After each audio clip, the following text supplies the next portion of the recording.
In addition, what begins to take place is the development of the social sciences. We're talking about psychology, sociology, those kind of things. And as that field develops, right, so you have more the hard sciences, biology. That's questioning Christianity. But then as the social sciences develop, you begin to see something similar.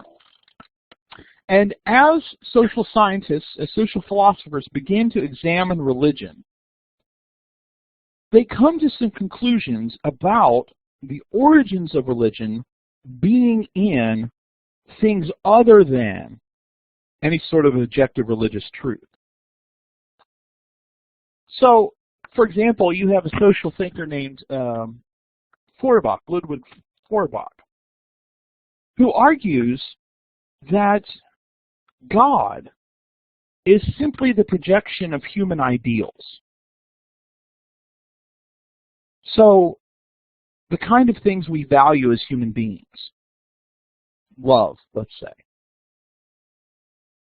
we project into the atmosphere, into space, and say, well, there must be a God out there that is the height of love, because we value love. And Feuerbach says that's just projection. There really isn't a God. Instead, we just kind of project our ideals onto a supreme being. So religion is just about projection. It's not about any sort of objective truth. It is we project these values and ideals, and that's where religions come from. Karl Marx, on the other hand, took more of an economic look at religion. Yeah, he liked some of the things that Feuerbach said about projection, but instead of human ideals, Marx said that what we project is the class relationships and the employer-employee relationships, or master-slave relationship. And so we have these economic realities in our contemporary society, and what we do is we project them out, right? And so God is the great master and human beings are the slaves. Well, ultimately, for Marx, religion is just a tool to control the lower classes, right? And so because we all have a master in God, then you need to respect your masters here on earth. So that's where his famous phrase, religion is the opiate of the masses, comes from. Right? It's a tool to control the lower classes, a tool to keep them in line. God doesn't really exist, but has developed as the upper classes attempted to control the lower classes. From a more psychological standpoint, Sigmund Freud argued that religion was like a childhood neurosis. That essentially what happens is we internalize certain psychological things in religion. And that what we then do is then project them out. So, of course, Freud believed that we were psychologically made up of three components. There was the id, which was just wanting to run around and do all sorts of horrible, wicked, vulgar things. There was the ego that, that's the part we want to engage society with. That's who we want to really be. And then there's the superego that is supposed to keep the id in check. And is essentially the superego for Freud was kind of an internalized parent. Right? We internalize our parental guidance in our psyche. Well, God, for Freud, is just a projected superego. Right? God exists because we societally need that superego to keep us all in line, or if we didn't have this superego, we'd have all these ids running around unchecked. And so it's less about any sort of reality and more about functions of our psychology. Now, as you see, depending upon which field these people are coming from, right? Sociologists would argue that it's a relationship to how social bonds is where religions come from. But essentially, you have this idea of whichever field they're coming from, they have an explanation, right? It's really about economic realities. No, it's really about psychological realities. No, it's really about social realities. It's not about some sort of objective reality out there, right? It's not about a God actually being out there. Instead, we have created God in our own image, and we use that to keep society or keep ourselves in check. And so all these social scientists, as these fields are actually kind of starting and they're gaining credibility, are trying to talk about the function of religion in contemporary society. Ultimately, many of them adopt what later becomes known as the secularization thesis.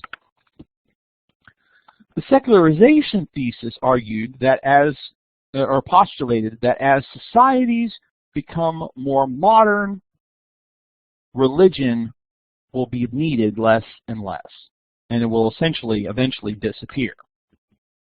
All right, and so this idea that the more we become secular, the less we'll need religion, because there will be more aspects of modern life, and as we evolve as human beings, evolve as culture, there'll be less of a need for religion, and eventually we'll not appeal to religion.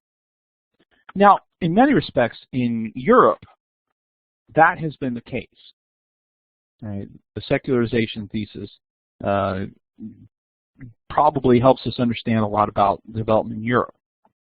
The United States, it's been a little bit more complex. In many cases, the United States became more religious as it became more modern. But now that we sit here at the beginnings of the 21st century, I think we're starting to see more of that secularization beginning to take place. And so, as we looked at the demographics in the other video, we're starting to see some aspects of this increase in secularization,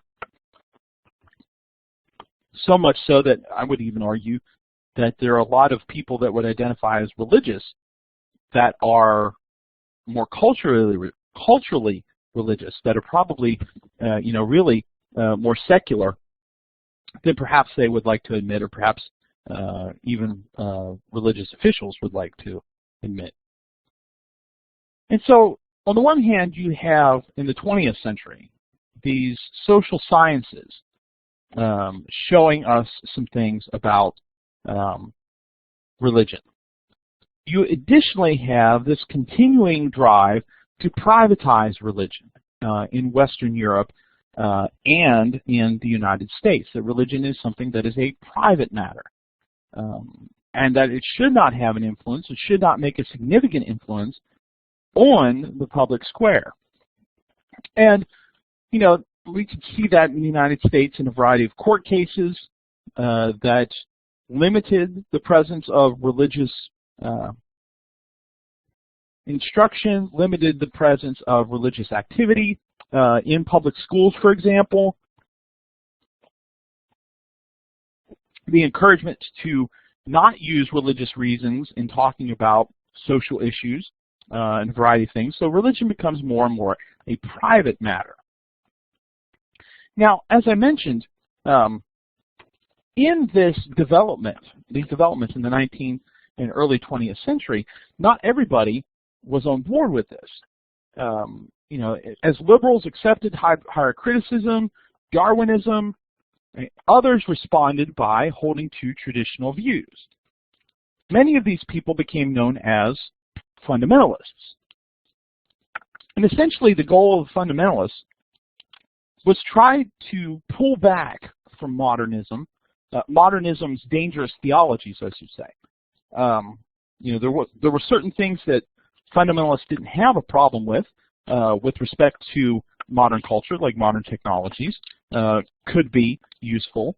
But the ways in which liberal Protestants had accepted higher criticism and Darwinianism, fundamentalists viewed that as very detrimental to the development of American culture especially.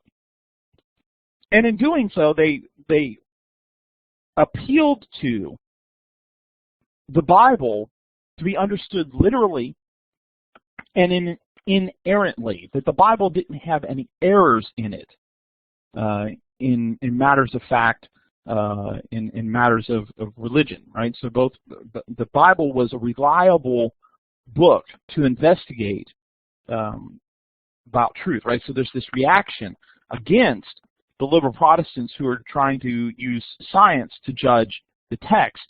Fundamentalists are turning that around, and often had a very negative view of science, the practice of certain modes of science, had a very negative view of human society. Instead of this optimistic view that the liberal Protestants had, fundamentalists said, no, we're actually, society's getting worse. And really that's not going to change until the return of Jesus. Fundamentalists in the United States in the 20th century were rather successful in a variety of efforts to try and make some changes, in a variety of ways. But one of the things that really led to the downfall of fundamentalism in the 20th century was its attempt to take on evolution. Now, in the 1920s, in many states, laws were passed that prohibited the teaching of evolution in public schools. One of those states was the state of Tennessee. Well, once the law was passed, there were efforts to try and get a court case that, that would attempt to overturn this law. And so a football coach of high school in a small town in Tennessee known as Dayton, he also substituted sometimes as a biology teacher. He claimed that he had taught evolution in the high school, which of course is against the law. It appears that he's kind of participating in a group of people who are trying to get this law overturned, and so he's kind of the fall guy, the face of this. It's unclear exactly what Scopes did. It's unclear if he actually taught evolution or just handed out some material to a class on evolution, but none of that really mattered. It was always bigger than the issue of whether Scopes had taught evolution or not. His trial drew famous lawyers to this tiny little town in Tennessee, drew a lot of attention. The defense attorney, Scopes' defense attorney, attempted to put a literalist account of creation on trial. That was what he was trying to do, and the judge said, no, that's not what this is about. But much of the national press, right, this drew a lot of attention from journalists, radio, newspapers. Essentially, a lot of them made fundamentalists look foolish and backwards. Right, and so gave them a very negative persona. So even though fundamentalism had been having some success, ultimately this literalist approach to the Bible was made to look foolish. Scopes was found guilty. His convictions later overturned on the technicality, but it's fundamentalists who really lose. And out of that, they kind of separate from human society. They marginalize themselves because they've experienced marginalization. Also taking place in the 20th century is this continued reliance on science for determination of truth, even so that you have this kind of scientism that develops, where people have this, turn to this philosophical power of science, that science is going to bring about this great utopia in society, if it is allowed to if it's given the freedoms it needs. And so scientists, no, that's not a good term. Those that are affected by scientism tend to see religion as holding science back, as preventing human beings from reaching their full potential. Not all scientists would accept scientism, but there are a lot of people out there who have been influenced by this particular philosophical approach to science and the explanatory powers that it believes to have. All right, so let's sum all this up. What are we seeing here taking place? Well, the development of reason as an authority distinct from religion. That's a very important philosophical development here. Science as a separate area of truth. And that's also an important development here. The explanatory. Not just a separate area of truth, but that it has sufficient explanatory power for a wide variety of questions and areas of life. The decrease of familial and social bonds, the separations that are taking place. And that's an important element that's developing here throughout this period, that's also marginalizing religion. The increase of, so the decrease of social connections, the increase of individualism. The individual is kind of the marker of experience and truth, right? And so I can choose what I want to believe, and it's my decision, and I'm the one who determines truth for myself. Right? All that's developing in all this time. You have these developing critiques of the Christianity and the Bible throughout the 19th century that are important developments in shaping a lot of this. Providing fuel to the fire. The development of religion as a private matter is also very important. Not only as a private matter, it's not something that's needed. Right? That society could get along fine, could get along better for some people if religion didn't exist. And ultimately, the development of we're looking at religious people as being foolish. They believe in superstition. Right? All of that, again, participating in this marginalization, as well as the development of pluralism, the welcoming of diversity, the relativistic approach to truth. Right? All of those are participating here, and so we see a Western civilization, Western culture, where more and more Christianity is, as a sufficient explanation of reality, is being pushed to the margins. Again, Christians still have a lot of influence, still have a lot of authority, political, social authority in the United States, not as much in some other places in Europe where once it did have that, but even in the United States you're starting to see, we're seeing at various times, this kind of pushback against Christianity. Some of it deserved, some of it not, but this idea of religion being something that more and more needs to be private, something that needs to be separate from the public sphere. And so we can see here now this historical development of why all of this has taken place and why we are in the place we are. A lot of other things we could have included in here, right? So even though it seems like a long discussion, there's a lot more that could have been added. We really only are touching lightly the hem of the developments that have led to what we see in Western culture today when we talk about religion and Christianity and the larger culture around us.